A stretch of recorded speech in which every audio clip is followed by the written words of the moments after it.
Welcome to the Smart Podcast. Ready to dive into some self-discipline? We're tackling Discipline, the Path to Greatness by Abdulkareem Bakar today. It's a really interesting take on self-discipline, not just about like strict rules and all that. Oh, so it's not about forcing ourselves into a box. No, not at all. It's more about this journey of self-discovery, figuring out your values and goals, then making sure your actions actually line up with all that. Bakar believes that when you can master your inner world, thoughts, emotions, all that, that's how you really start shaping your outer world too. And that's where this book gets super interesting, right? It brings in these Islamic principles into self-discipline. Absolutely. Bakar really connects his approach to some core Islamic teachings. Like he really emphasizes niyya, intention. It's like that saying, the intention behind the action is what matters most. Exactly. Your motivation matters. He also talks about saber patience. Having patience is so important for sticking to your goals and overcoming all those challenges that come up. And we all know those challenges can be tough. It's not always easy to build self-discipline. Right, life throws curveballs, and that's where tawakkul comes in, a reliance on God.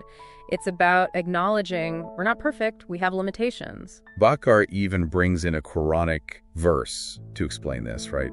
Surah al-Mulk, verse 69, and we have spared them nothing but a little. How does that connect to discipline? It's all about delayed gratification. Sometimes to reach our true goals, we got to sacrifice those instant gratification things, The verse reminds us that there's a bigger plan, and sometimes putting those immediate desires aside, well, it's for our benefit in the long run. So if someone is listening, wanting to work on their self-discipline, how do they actually use these principles in everyday life? Well, that's where the book gets really practical. Bakar gives a ton of advice, stresses things like setting realistic goals, managing time, and surrounding yourself with good people. So it's not just theory. He gives you stuff to actually do. Yeah, exactly. He talks about prioritizing tasks, breaking big goals down into smaller steps, using to-do lists, that kind of thing. He also reminds us you don't have to go it alone, Support from friends, family, that makes a huge difference. Since you mentioned support, what are the benefits of becoming more disciplined anyway? Why should we even bother putting in the work? Oh, the benefits are huge. They really are. Obviously, discipline is usually linked to achievements like succeeding at work or hitting those fitness goals. But Bakar goes deeper, He explores those internal rewards too, self-mastery. I bet that's where the whole greatness thing comes in from the title. Exactly. With discipline, you start cultivating greater self-awareness, more inner peace, even stronger relationships. You build up resilience, a sense of purpose. Those are some powerful benefits for sure. Everyone wants that. Totally. And that's the thing, right? It's not just about checking off a to-do list. It's about becoming a better you. It really does feel like self-improvement can have such a ripple effect, It totally does. But Bakar doesn't shy away from the challenges of staying disciplined either. He actually says self-control is a battlefield, and often the battlefield is our own heart. Whoa, that's intense. It's true, though, isn't it? It's that internal struggle. Exactly. He talks about all those obstacles, distractions, laziness, negative self-talk, even just societal pressures. But what's great is he gives you ways to deal with those things, too. How does it just leave you hanging? No way. He gives you strategies for time management, setting boundaries, even just surrounding yourself with the right people. And he's big on self-reflection. It's so important to look inward, right? How does that play into self-discipline? Bakar wants us to regularly check our motivations, Be honest about weaknesses and see how far we've come. It's how we stay on track. Like having your own personal GPS.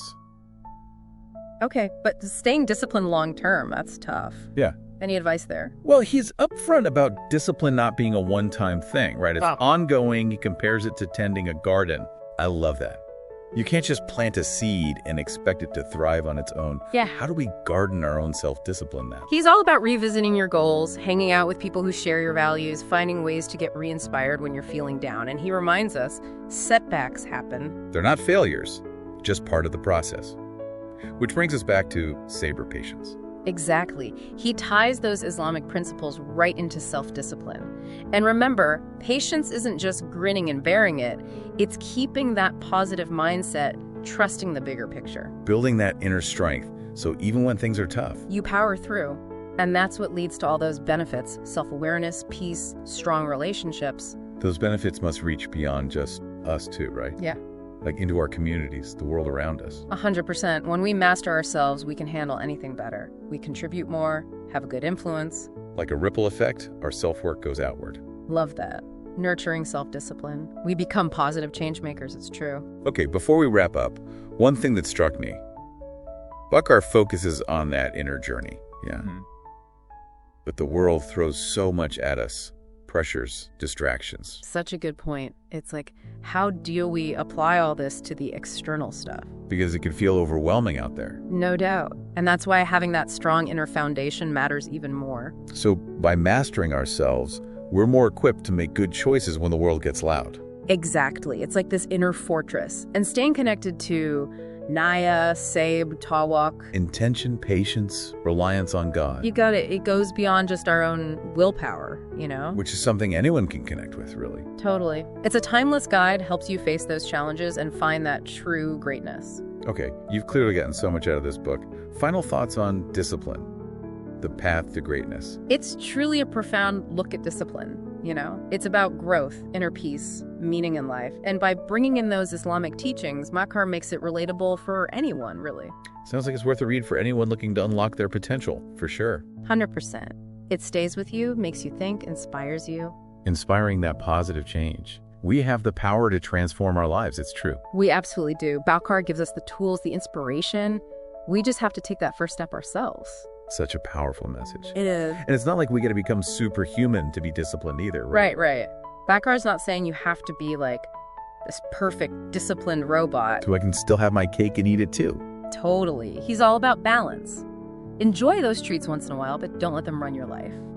Even small changes, when you do them consistently, that adds up huge over time. That's really encouraging, actually. Small steps, not these big drastic things. Exactly. Remember that garden analogy, self-discipline. It's like that ongoing. You got to tend to it. Love that. It's a journey, not a destination. Exactly. And be kind to yourself along the way. You know, celebrate those wins. Don't beat yourself up over setbacks. Because they're going to happen. Right. It's about getting back on track. 100%. They're learning experiences, really. Just refine your approach. Come back stronger. And at the end of the day, it's about enjoying the journey. That's it. Aligning with your values, chasing those passions, creating a life that actually means something to you. And that, I think, is what we should take away from discipline. The path to greatness.